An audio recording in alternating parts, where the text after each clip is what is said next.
तर माझ्या विदर्भाच्या मैत्रिणींना आज करणार आपण अंडा करी। तर आपण त्यासाठी सर्वप्रथम आपण एका प्लेटमध्ये घेतलेला आहे मसाला, जिरे, खोबरे, तेजपत्र आणि दालचिनी, त्यानंतर कांदा, लसूण आणि आपण आलं घेतलेलं आहे।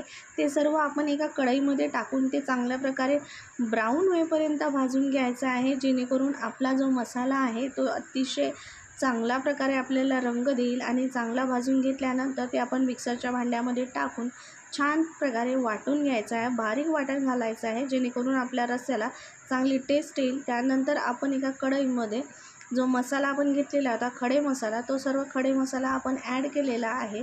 तो चांगला ब्राऊन होईपर्यंत परतून घ्यायचा आहे आणि चांगला लाल झाला की त्यानंतर आपण तो छान भाजून घेतला। त्यामध्ये थोडंसं वरून तेल टाकलेलं आहे आणि तेलानंतर आपण तो 1-2 वेळा परतवून घेतला आणि त्यानंतर आपण एक मिक्सरचं भांडं घेतलं, आपलं छोटंवालं मिक्सरचं भांडंच यूज करते मी नेहमी। त्या भांड्यामध्ये तो टाकला आणि ते छान बारीक वाटून घेतलं।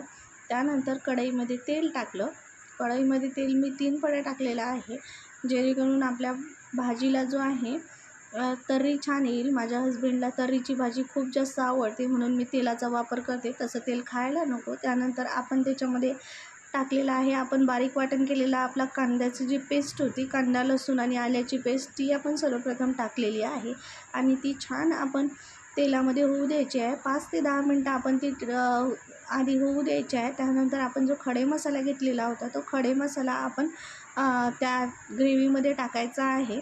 ते दोन्ही पण चांगले एकजीव करून घ्यायचे आणि 10 ते 15 मिनटं छानपणे त्याला आपल्याला शिजू द्यायचे आहे, जेणेकरून आपली जी ग्रेव्ही आहे चांगली शिजणार आणि कच्ची अशी लागणार नाही आपल्याला। त्यानंतर एका प्लेटमध्ये तिखट,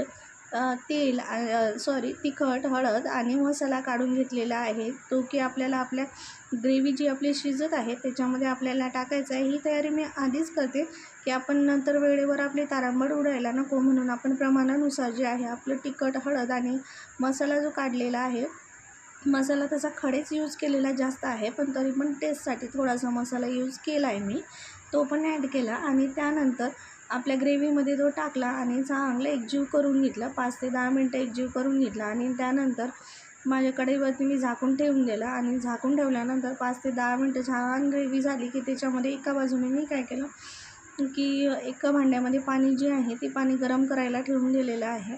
ग्रेव्ही छान अशी मिक्स करून घ्यायची बघा, जेणेकरून त्याच्यामध्ये ज्या आहेत हळद आणि तिखट मसाल्याच्या गाठी राहायला नकोत। आपलं हळद आणि चांगलं छान मिक्स झालं पाहिजे।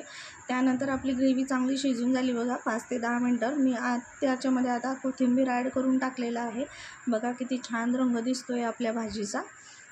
कोथिंबीर ॲड केल्यानंतर मला असं वाटतं आहे का बाकी काही त्याच्यामध्ये टाकूच नाही आणि आपण अशीच भाजीची टेस्ट घेऊन पाहावी, माझ्याकडून तर राहतच नाही। तुम्हाला असं होतं का कधी कधी स्वयंपाक करताना? तुम्ही मला कमेंटमध्ये नक्की सांगा।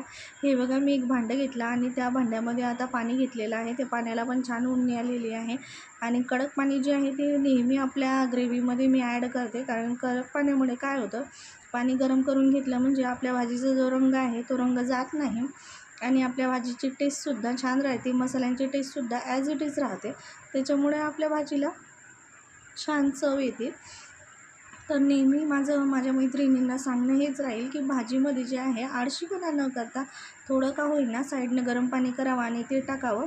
तर त्यानंतर मी केलेलं आहे माझ्या भाजीमध्ये मीठ ॲड केलेलं आहे। हे बघा आता दुसऱ्या साईडनं अंडा करी करायची म्हटलं, माझ्या मिस्टरना म्हटलं अंडी आहे ना, तर बघा त्यांनी काय केलेलं आहे, गाडीवरती येताना पूर्ण अंडी फोडून आणली। आता त्याच्यामधली जी आहे ती अंडी मी काही जी चांगली होती ती काढून घेतली आणि त्यानंतर जी उरलेली अंडी आहेत ती टाकून दिलेली आहे।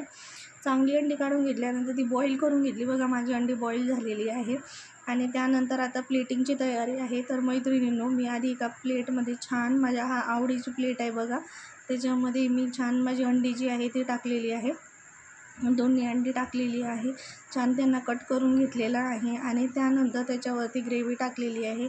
माझी ग्रेव्ही कशी झाली, माझ्या ग्रेव्हीचा रंग कसा झाला, तुम्हाला काय वाटते की माझ्या ग्रेव्हीलासुद्धा टेस्ट असेल, या अंडा करी तुम्हाला माझी कशी वाटली आणि तुम्ही काय वेगळ्या पद्धतीनं बनवता का, काही सजेशन माझ्यासाठी असतील तर मला निश्चित सांगा, माझी अशी विनंती राहील तुम्हाला। हे बघा माझी अंडा करी जी आहे ती जेमतेम बनलेली आहे आणि आता सर्वांना खूप भूक लागली आहे, मला तर सर्वात जास्त भूक लागली।